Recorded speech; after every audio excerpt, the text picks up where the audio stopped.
This video is called Adaptation. Perhaps the most important trait for a martial artist, because even if you're slow, even if you don't really know what you're doing, if you can adapt, you're probably pretty well off, you know. Page 38 and 39, and then I'm going to read, I believe, page 55 and page 56 from the Igbo chapter. I'm going to show you the commonalities between the order and the spiritual order and how it's a martial arts order. It was a martial arts order in Brazil. It was a martial arts order in South Carolina. It was a martial arts order in Biafra, in Egypt, in Nubia, in Angola, and in the Congo, okay? And this is just what the book covers alone, you know, just some of the things. Remember, a lot of martial artists from every race pretty much contributed to the making of this book. That also goes over people's heads. It wasn't just black martial artists. There were other martial artists weighing in, okay?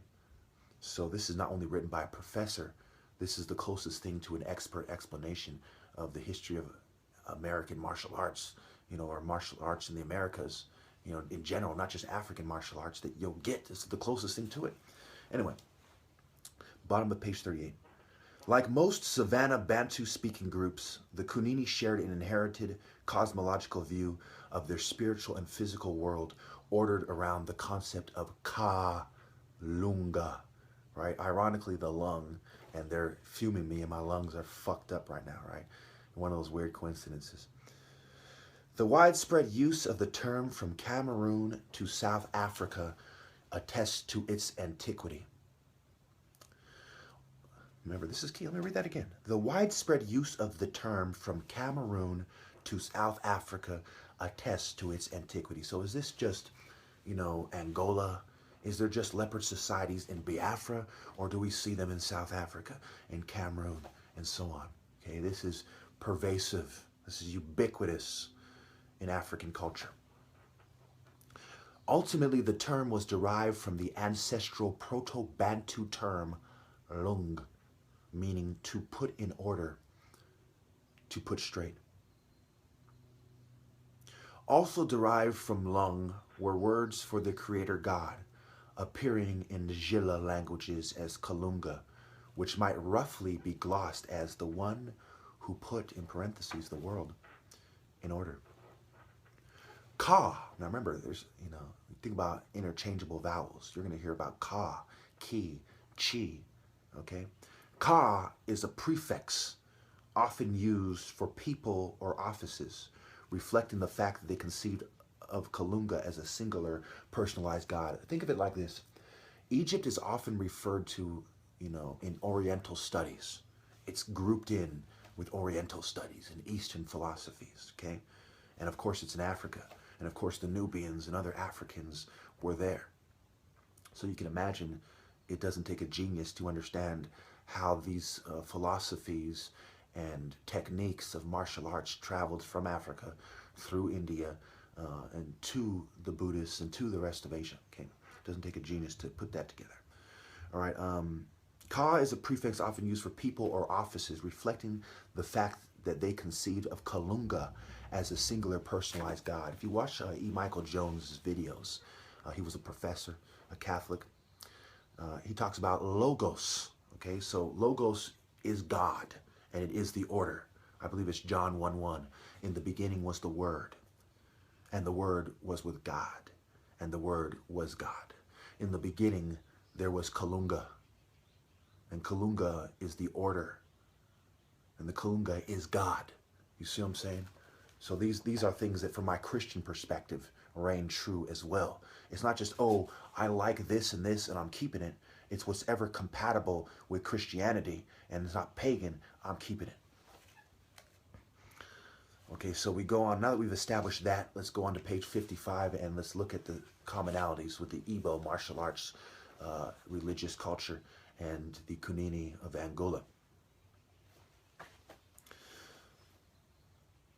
Last paragraph. The spiritual force that was believed to play the most central role in an Igbo's life was chi, or destiny. So what is the most central role? Your chi. And what is the definition of chi in the place where you had Obi-Wan, the first son? And what is the different definition across the world. Talk about lost in translation, right? If you're really an esoteric occultist, you must concede that it starts with Igbo, or you're a fucking racist idiot. You're just an idiot, right? So moving on. Every person in the land of the living had his/her chi that was believed to have been chosen by that person before birth. That's how deep this goes. This isn't just some energy we cultivate doing martial arts. This is the energy that is your destiny, that is chosen before birth. You made a deal with God before you were born.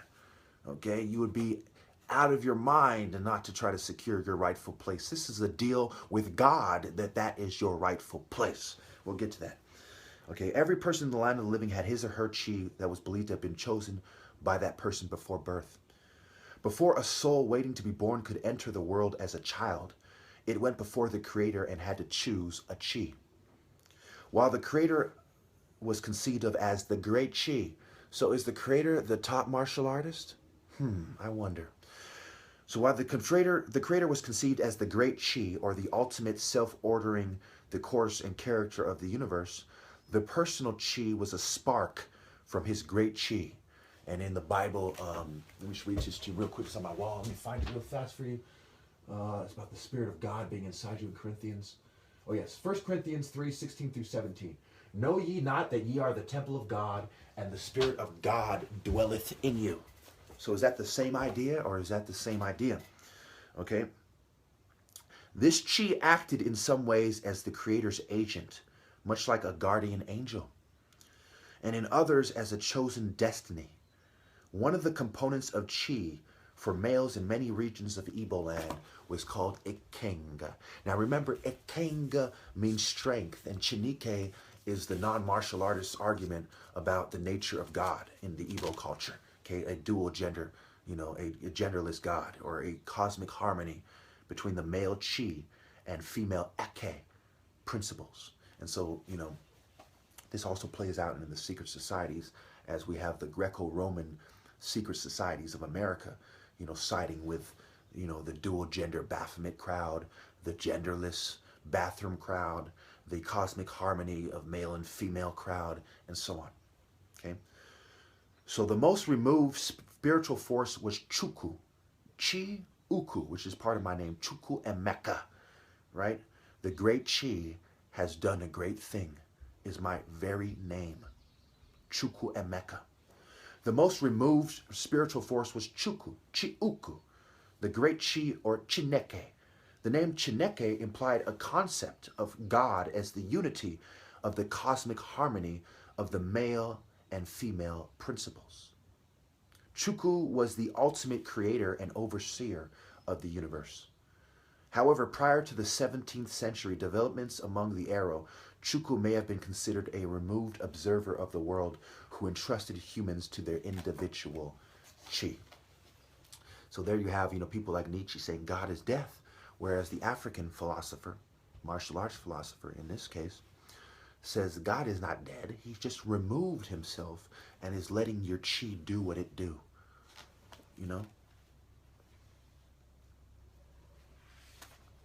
So to go over, we've made it clear that this is not Igbo culture. This is pervasive in African culture.